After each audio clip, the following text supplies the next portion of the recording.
ah, mga kapatid,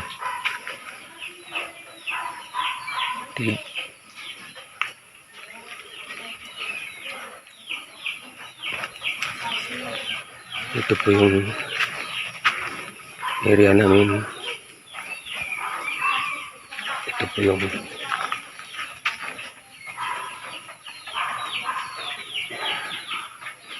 bahay. Yung bahay ko, yung bahay namin na naibinta nung nagkasakit ako. Ito tabing highway.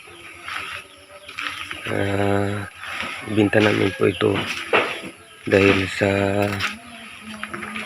yun nga ay nagkasakit ako. Napirahan ako sa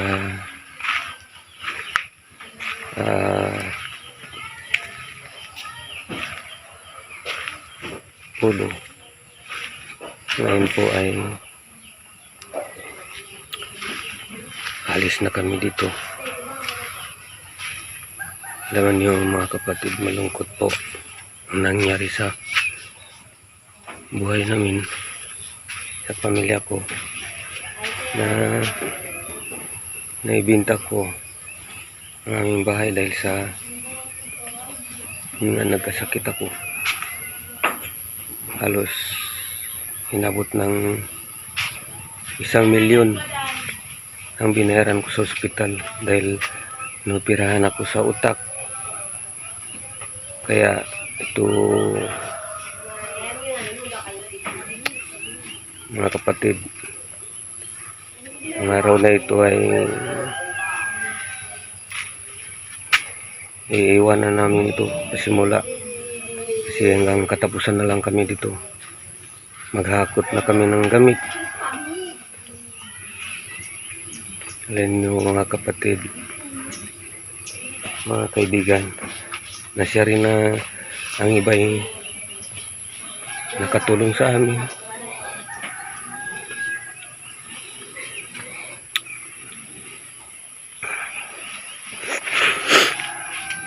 Ito po ang pinto, nakaharap sa highway. Alam nyo, matagal ko itong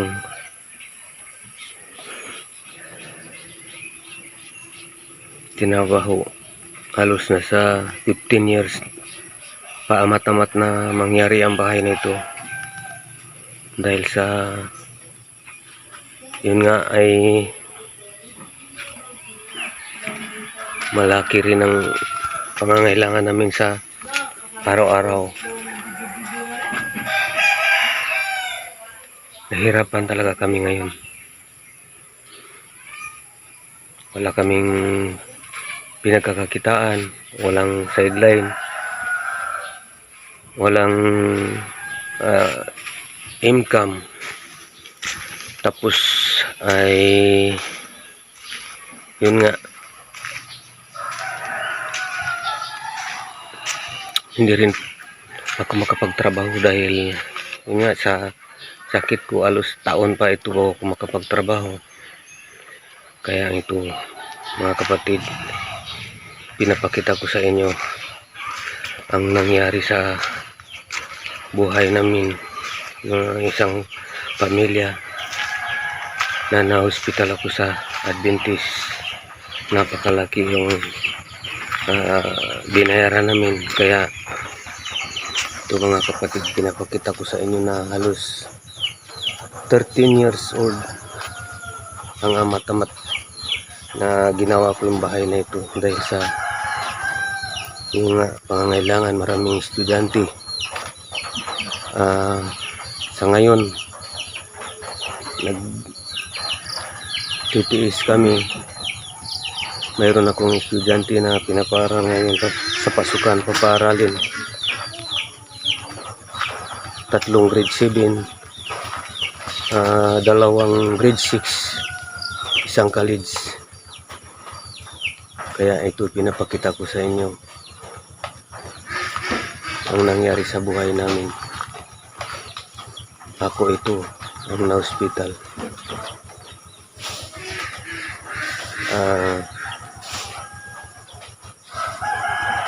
Halos hindi ko talaga maisip, mga kapatid, kung paano bumangon uli. So, matagal mo pinaghirapan. Okay. Wala talaga. Ito halos buo na yung bahay namin. Papalitan na lang ng atip. I-remodel yung atip. Sana. Kaso lang yun nga. Nangyari na ito. Kaya wala kayong magawa. Dahil yun ang naging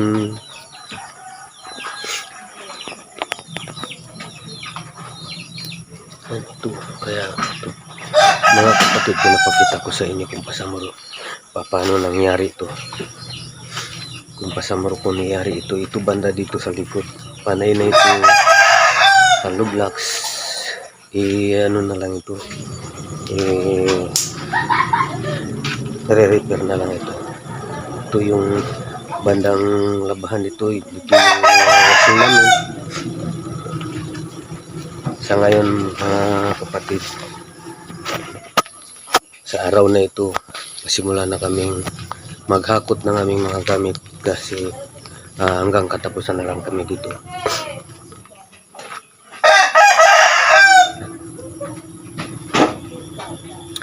Pinapakita ko lang ito sa inyo kung ano ang dapat magawa ng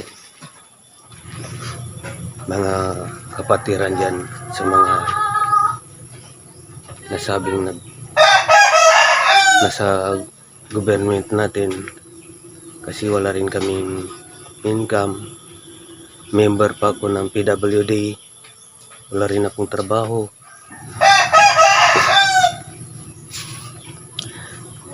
Tapos nagkaganon. Kaya ito yung sa harap.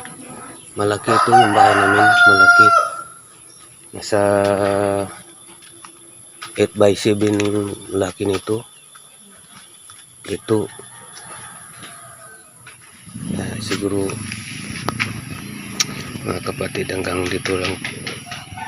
At kung